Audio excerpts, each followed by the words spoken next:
Good morning मित्रांनो. तर आज आपण चॅप्टर 5 मधील पार्ट 3 वाचणार आहोत. मागच्या चॅप्टरमध्ये आपण पाहिलं की लेखक म्हणतात की आपण समृद्धीवरती लक्ष केंद्रित करा. जर तुम्हाला पैसा हवा असेल तर तुम्ही समृद्धीवरती लक्ष केंद्रित केलं पाहिजे. आणि परत लेखकांनी सांगितलं की आपण त्याच्या बाबतीत किती आपली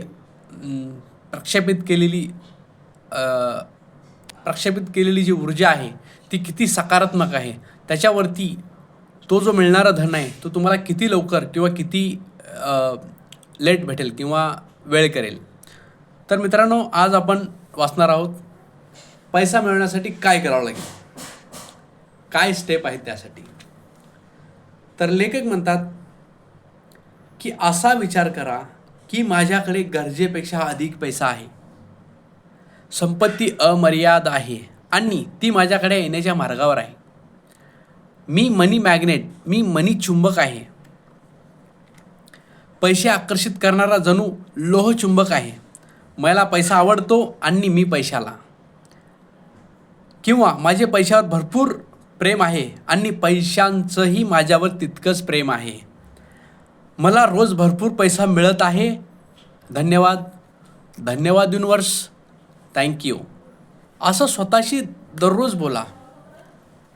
नाहीतर आपण बघतो काही लोक राहतात, पैसा माझ्या डाव्या हाताचा मळ आहे.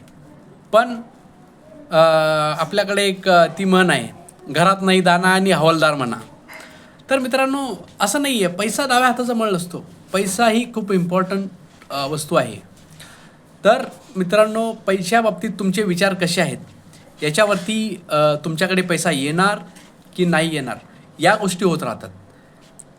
तर लेखक पुढं म्हणतात, ये बेटा.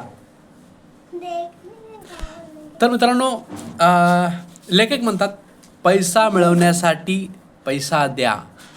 शुद्ध भाषेत मी सांगेन, दान करा. लेखक म्हणतात पैसा देणं किंवा दान करणं हे तुमच्या आयुष्यात समृद्धी आणण्यासाठी अत्यंत सामर्थ्यशाली तंत्र आहे. कारण जेव्हा तुम्ही देता तेव्हा तुम्ही म्हणत असता की माझ्याकडे भरपूर आहे. म्हणूनच यात आश्चर्य वाटण्यासारखं काही नाही की जगातील अत्यंत श्रीमंत लोक हे नेहमीच खूप दानशूर असतात. उदाहरणार्थ आपले अजिम प्रेमजी, त्यानंतर सगळ्यात श्रीमंत व्यक्ती एलन मस्क. जर यांच्या चॅरिटी संस्था जर पाहिल्या तर तुम्ही ते करोडोमध्ये दान करत राहतात. आपले रतनजी टाटा, तर यांचं जर तुम्ही बघितला तर आपल्या कमाईतून ते भरपूर दान करत राहतात. आपल्या त्याला काय म्हणतात, आपली जी इन्कम आहे त्याच्या पर्सेंटेजमध्ये ते भरपूर दान करत राहतात.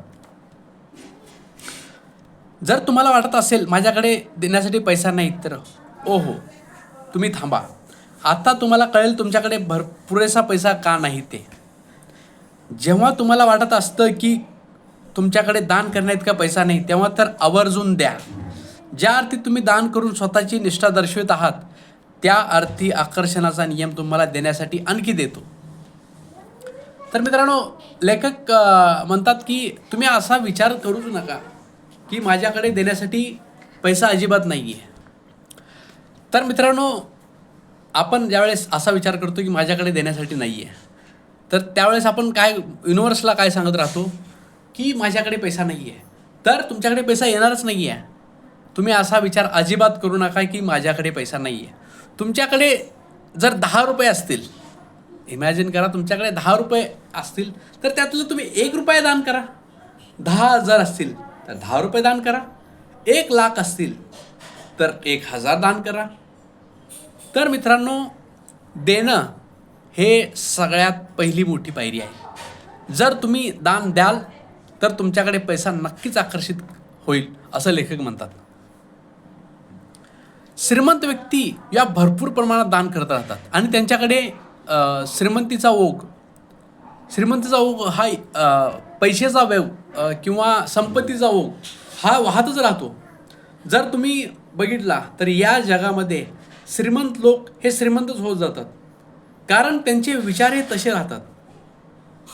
आणि त्याच्या उलट मी म्हणल्याप्रमाणे जर एखादा गरीब आहे तर तो काय म्हणतो, पैसा काय ते माझ्या डाव्या हाताचं मळ आहे. तर मित्रांनो, पैसा हे डाव्या हाताचं मळ नाही. पैसा हे खूप महत्त्वाचं आहे. तुम्ही स्वतःला म्हणा असं की पैसा खूप महत्त्वाचा आहे आणि पैशाला किंमत द्या, तरच तुमच्याकडे संपत्तीचा ओघ वाढेल.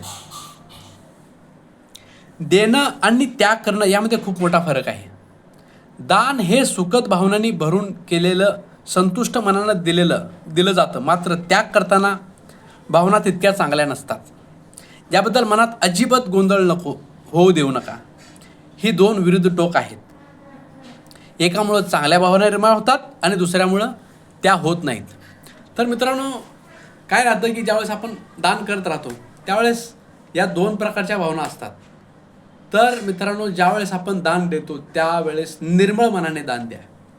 की असं विचार करू नका की मी 1,000 रुपये देतोय किंवा 10,000 देतोय, त्याच्यामुळं माझ्या संपत्तीतून काही कमी होईल. आणि जर तुमची भावना जर अशी असतील तर तुमच्याकडे संपत्तीचा ओघ येणार नाही आहे. सरळ हाताने, आपण म्हणतो सरळ हाताने मदत करा. सरळ हाताने म्हणजे काय की त्याच्या बाबतीत तुमच्या चांगल्या भावना असायला पाहिजे. तुमच्या भावना असं नको की अरे मी 10,000 दान करतोय आणि माझ्या संपत्तीतून 10,000 कमी होतोय. मित्रांनो, दान दिल्यानं पैसा कधीच कमी होत नाही असं लेखक म्हणतात. स्वार्थ त्यागाचे शेवटी संतापात परिवर्तन होते. संतुष्ट मनानं, तृप्त मनानं देणं ही अत्यंत आनंददायी अशी गोष्ट आहे. आकर्षणाचा नियम हा संकेत ग्रहण करून तुम्हाला आणखी देतो. समृद्धीचा पूर तुमच्या जीवनात आणतो. अलोट संपत्ती देतो. तुम्हाला नक्की जाणवेल यातील फरक. तर मित्रांनो, तुम्ही ज्यावेळेस कुठलीही संपत्ती दान करता किंवा जे पैसे दान करता त्यामागे तुमचं निखळ म्हणजे असं सरळ हाताने किंवा चांगल्या मनाने दान करा. जेम्स रे म्हणतात, मी असेही खूप लोक पाहिले आहेत जे पैसा तर खूप मिळवतात परंतु इतरांशी असलेले त्याचे संबंध चांगले नसतात, अगदी बिघडलेले असतात. हे खरं वैभव नव्हे. तुम्ही पैशामागे लागाल आणि संपत्तीही मिळवाल, पण याचा अर्थ तुम्ही वैभवशाली बनाल असं नाही आहे. नुसता पैसा तुम्हाला वैभव बहाल करीलच याची नक्कीच खात्री नाही आहे. तर मित्रांनो, काही लोक भरपूर पैसा कमवतात पण त्यांचे जर रिलेशन बघितला तर ते नक्की चांगले नसतात. त्यांचे जे रिलेशन राहतात ती लोकांशी खूप खराब राहतात. त्यामुळे तुम्हाला वैभव प्राप्त होईलच किंवा झालेलं आहे असं अजिबात नाही.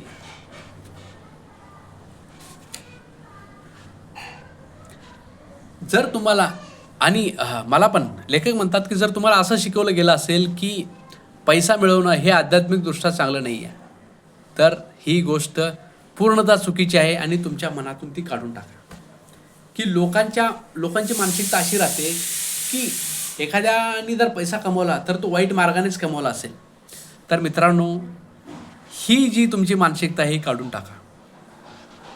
कारण जर तुम्ही मोठे मोठे राजे महाराजे बघितले तर ते खूप श्रीमंत होते आणि त्यांनी चांगलं पण राज केलेलं आहे. छत्रपती शिवाजी महाराजाकडे पण भरपूर संपत्ती होती. तर याचा असा अर्थ नाही की शिवाजी महाराजांनी ती संपत्ती असं गैर किंवा अनैतिक मार्गाने कमवल्या असं अजिबात होत नाही आहे. असं लेखक म्हणतात की तुम्ही संपत्ती बाबतीत तुमचा जो विचार आहे की जे श्रीमंत लोक आहेत त्या गैरकृत्य करूनच पैसे मिळवले आहेत, ही सरासर चुकीची बाब आहे. मित्रांनो, तुम्ही पैशाविषयी तुमची भावना चांगली ठेवा. एखादा श्रीमंत व्यक्ती असेल तर त्याच्याकडे बघून तुम्ही स्वतःवरती जळू नका.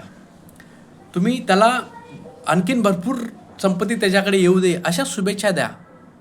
नाहीतर आपण पाहतो की जळके लोक राहतात. एक मोठा काळ म्हणजे जवळपास माझ्या लग्नाच्या अगोदरपर्यंत मी पण असाच होतो की श्रीमंत लोक पैसे हे म्हणजे चांगल्या मार्गाने कमवत नाही ते आणि त्याच्यामुळे म्हणजे पैसा मिळवणं हे एक चांगला एक आध्यात्मिक व्यक्ती कुठल्याही धर्माचे असो तुम्ही एक आध्यात्मिक व्यक्तीसाठी चांगलं नाही आहे, हे माझं पण मत होतं. पण ज्यावेळेस मला कळायला लागलं की ह्या गोष्टी ह्या पूर्णतः चुकीच्या आहेत, तर मित्रांनो, पैशाविषयी चांगले विचार व्यक्त करा. दुसऱ्याकडे जरी पैसा असेल किंवा एखादा श्रीमंत, तुमचा एखादा श्रीमंत मित्र जरी असेल, तर त्याला आणखीन श्रीमंत होण्याची तुम्ही शुभेच्छा द्या. तर मित्रांनो, असं लेखक सांगतात की तुम्ही ज्यावेळेस दान करता त्यावेळेस तुमच्याकडे भरपूर पैशांचा ओघ येत राहतो. तर मित्रांनो, असा हा चॅप्टर 5चा पार्ट 3 आपण वाचलेला आहे. तर उद्या आपण चॅप्टर 5चं सारांश वाचणार आहोत. तर भेटूया पुन्हा उद्या. धन्यवाद.